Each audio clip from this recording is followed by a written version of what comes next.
Bienvenue dans l'aire urbaine Montbéliard-Belfort-Héricourt, à moins d'1 heure de la Suisse et de l'Allemagne. Un bassin de vie de 300 000 habitants. Aux portes de la campagne et des moyennes montagnes s'affrontent par candidats interposés des hommes politiques qui hier étaient alliés. Ici, 3 ténors de la gauche, écartés de la scène nationale après le premier tour de l'élection présidentielle, jouent leur avenir politique lors des élections législatives de Franche-Comté.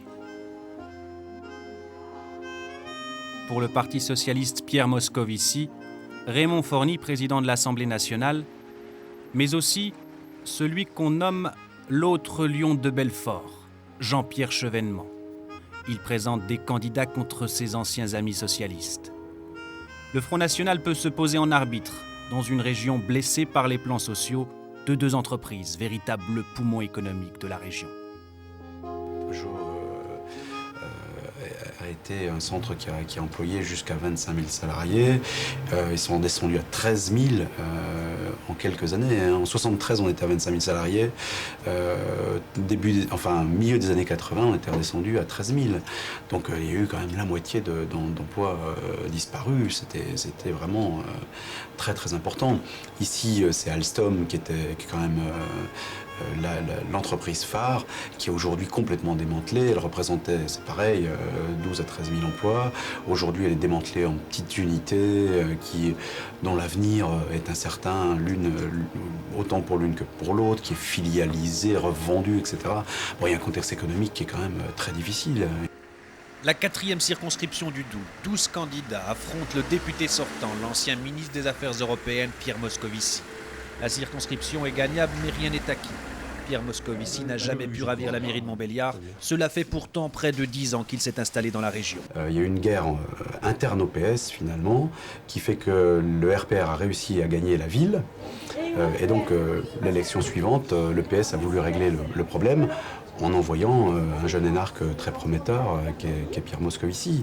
Bon, le problème, je crois qu'à la base, vraiment, je crois qu'il y a une inadéquation totale entre l'image, ce qu'est Pierre Moscovici, qui est incontestablement un intellectuel, un type brillant, tout ce qu'on veut, et puis l'électorat de cette circonscription, qui est vraiment un électorat très ouvrier. Il y a une chose qui m'a toujours paru absolument incroyable, c'est que Pierre Moscovici n'a pas son permis de conduire. Alors moi je suis désolé, je n'ai rien contre les gens qui n'ont pas leur permis de conduire, mais venir demander à des gens qui fabriquent toute la journée des automobiles de voter pour vous quand vous ne savez même pas conduire une bagnole, je ne suis pas sûr qu'on ait bien compris là. Je suis comme je suis. Je suis un homme sans doute timide à l'origine, réservé. On ne me transformera pas en Bernard Tapie ou en Louis Souvet, le sénateur maire de Montbéliard, mais de la mort, je n'en ai pas. J'ai toujours estimé qu'un homme valait un autre homme, quelle que soit son origine sociale, quelle que soit son activité. Et on ne m'a jamais pris en flagrant délit de mépris.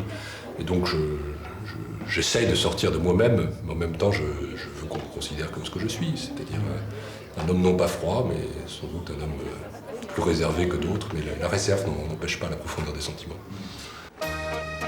Pendant ce temps-là, Jean-Pierre Chevènement, accompagné de sa suppléante, est à la rencontre des habitants de Belfort. Balade de campagne électorale. Pour un député qui sent un danger. Lors du premier tour de la présidentielle, le Front national est devant lui, dans sa propre circonscription. Alors, on échange des informations sur les caractéristiques du bull terrier. On s'inquiète aussi de la rénovation de l'habitat.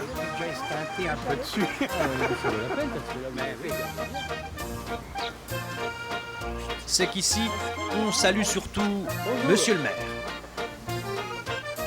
Né à Belfort il y a 63 ans, malgré tout, il est nécessaire de se rappeler aux souvenirs des électeurs. Apparemment, vous êtes né ici. Il y a toujours nécessité de faire campagne, malgré tout. Il faut toujours faire ce qu'il faut, parce que si vous ne faisiez pas campagne, on vous le reprocherait.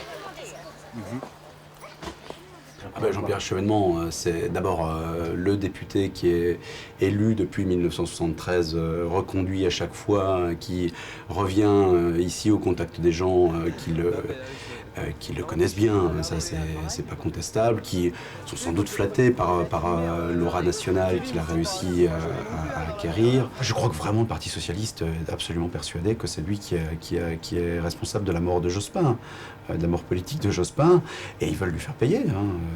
En effet, l'hostilité entre le PS et le parti de Chevènement risque d'être aussi solide que le grès des Vosges dont est fait le lion de Belfort. Jean-Pierre Chevènement affronte 14 candidats, dont pour la première fois le chef de file des socialistes de Belfort. Pour ce dernier, la candidature de Chevènement à la présidentielle, c'est la cause de la défaite de la gauche. Oui, c'est une vision, à mon avis, totalement injuste et erronée.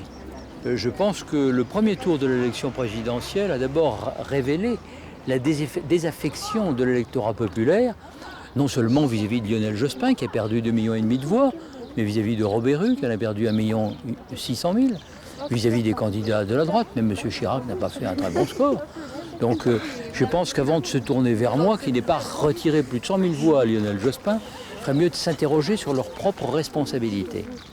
Je connais Jean-Pierre Chevènement depuis 15 ans, de façon plus ou moins proche. C'est un homme de gauche qui l'assume, que ses amis eux-mêmes s'assument aussi. Je crois que l'ambiguïté est une mauvaise chose, elle l'a été dans le passé, elle le serait dans l'avenir, et il faudra bien qu'on se retrouve d'une façon ou d'une autre. Autre natif de Belfort, Raymond Forny, 61 ans, député sortant de la seconde circonscription de Belfort, voisine de celle de Jean-Pierre Chevènement. Derrière les vides de sa permanence, c'est le président de l'Assemblée nationale qu'on met en valeur. Combien on a reçu, Nicole, là, de comités de soutien là, ces jours-ci? Oh là là, j'y sois. Quand on a la liste. Tiens, elle m'a dit que j'y sois. Raymond Forny est avocat. Alors il fait partie de ces gens extrêmement brillants qui a ses farouches opposants, qui est quelqu'un qui est issu effectivement d'un milieu très simple, d'un milieu immigré italien, et donc qui a commencé vraiment au bas de l'échelle, ça c'est pas discutable. Quelqu'un qui s'est formé, qui a travaillé chez Peugeot, il a travaillé peu de temps, il le rappelle souvent, mais il a travaillé quelques mois, mais incontestablement quelqu'un qui s'est fait tout seul, qui s'est bagarré pour y arriver, qui est parvenu, et aujourd'hui, qui cumule son mandat de député avec celui, enfin plutôt qui est devenu président de l'Assemblée nationale. On a un peu l'impression que c'est vraiment un très grand point d'orgue dans sa carrière. Loin des préoccupations tactiques des hommes politiques, pour les législatives, la jeunesse belfortaine, comme d'autres classes d'âge, résonne à travers ses problèmes personnels. Samy vient du quartier d'Hérésie à Belfort, un quartier chaud, un handicap quand on veut s'en sortir. Pour nous les résidents, il y en a beaucoup qui nous coupent les ponts. Je dis la vérité, j'ai déjà essayé de demander des stages, des choses comme ça, juste parce que j'étais des résidents, on m'a pas accepté. On est des milliers, je le répète, on est des milliers à vouloir s'en sortir, je comprends pas ça, je comprends pas. Tu vas prendre ta carte d'électeur? Oui, bien sûr, là après les événements passés il y a quelques temps, l'élection de Le Pen au deuxième tour, ça m'a fait peur, ça m'a fait comprendre que c'est vraiment le peuple qui peut parler. Faut pas qu'il l'oublie, le gouvernement. Il y a eu quand même une alerte. Pendant ce temps-là, Jean-Pierre Chevènement, devant ses électeurs, est interpellé sur le vote Le Pen. Donc ils ont montré quand même les dents, les gens. Il ne faut quand même pas qu'ils oublient, les gens. Enfin, ceux qui sont en haut, qu'il y a eu quelque chose. Le vote Le Pen, il débouche sur rien. Parce que d'une certaine manière, le système, il se sert de Le Pen. Et j'étais hier à la télévision, on m'a jeté dans les dents une déclaration de Mélenchon qui voulait interdire le Front National. Alors aussitôt, ça fait de la mousse, etc. On parle de Le Pen, mais quand on parle de Le Pen, on oublie de parler du fond de la politique. On ne parle plus des enjeux réels, ni du changement de la politique. Le Pen lave plus blanc. C'est-à-dire que Le Pen, il fait oublier les responsabilités comprises les uns et les autres dans une politique qui produit un certain nombre d'effets, qui mécontente les gens et qui produit aussi Le Pen. Donc on se sert de Le Pen comme d'une sorte de punching ball. Et Le Pen, il est un stabilisateur du système. Moi, je vous l'ai dit, Le Pen, il contribue au statu quo. Parce que c'est évidemment une cible. C'est un repoussoir. C'est très facile, ensuite, de mobiliser contre Le Pen. Raymond Forny tient lui aussi une réunion publique près de sa ville de Delle. Des trois poids lourds de la gauche, c'est lui qui est le plus en danger dans sa circonscription. Le thème principal de sa campagne, ce n'est pas le vote Le Pen ou la cohabitation, mais l'affaire du bureau de tabac de Beauron. C'est un incident qui, il y a quelques mois, opposait un cafetier à des jeunes. Le cafetier n'a rien trouvé de mieux que tirer dans le dos d'un gamin, en le blessant d'ailleurs assez sérieusement, au risque de le tuer, parce qu'il était en train de voler une canette de coca à l'extérieur de son bistrot dans un distributeur de boissons. Et puis les gamins n'ont rien trouvé de mieux que de revenir le lendemain pour lancer des cocktails Molotov. Dans un village paisible, vous imaginez le bruit que ça peut faire, pas les cocktails, mais l'affaire elle-même. Et mes adversaires de droite, RPR, se sont empressés de se saisir de cela pour lancer des pétitions, faire du ramdam, comme on dit autour de ça. Et toute leur campagne est basée là-dessus. Donc à partir du moment où ils utilisent l'affaire de Boron comme thème de campagne électorale, je suis quand même obligé de dire moi ce que j'ai fait. Damien Meslot pour l'UMP est son principal adversaire, mais Raymond Forny doit aussi affronter un candidat du pôle républicain, adjoint de Jean-Pierre Chevènement. Si le Parti socialiste avait suivi ma proposition d'un accord défensif, limité certes, il n'y aurait pas, je dirais, de division. Comme le Parti socialiste n'a pas voulu, il y a effectivement pluralité de candidats.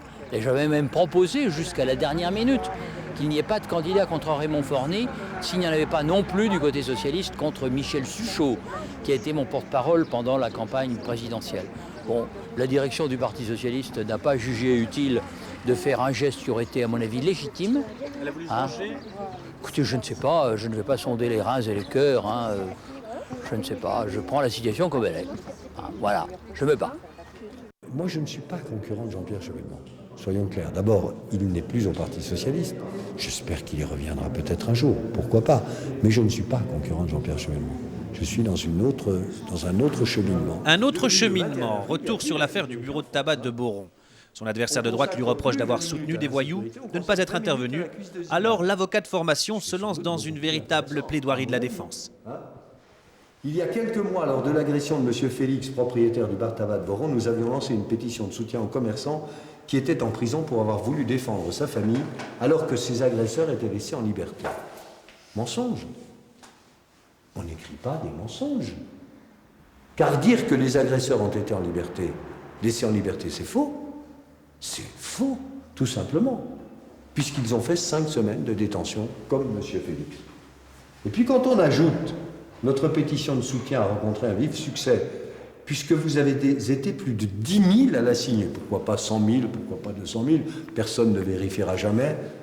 Ce qui a permis, et ça c'est beaucoup plus grave, la libération de M. Félix. Drôle de conception de la part d'un homme politique que d'imaginer qu'il suffit de signer une pétition pour faire libérer quelqu'un qui est en prison. Moi, je pensais que dans un pays comme le nôtre, la justice était indépendante. Et nous avons toujours respecté cette indépendance de la justice. Moi, je ne suis pas intervenu auprès de la juge. Parce que je me garde bien. D'abord, la connaissant, je m'en serais bien gardé.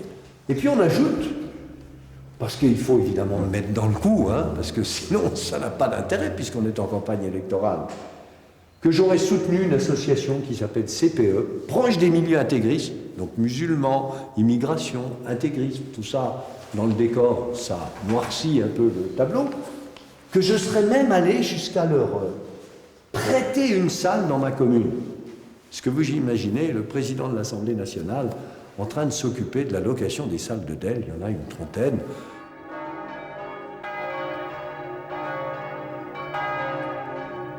Malgré le paysage paisible de cette région de Franche-Comté, les jours qui viennent promettent d'être agités à gauche. Le dialogue est rompu entre les socialistes et Jean-Pierre Chevènement. Pourtant, chacun est persuadé d'une chose. Pour continuer à exister au niveau national, ils doivent remporter ces élections législatives. Malgré les accidents, les décisions des états-majors, les trois ténors s'accordent sur un point.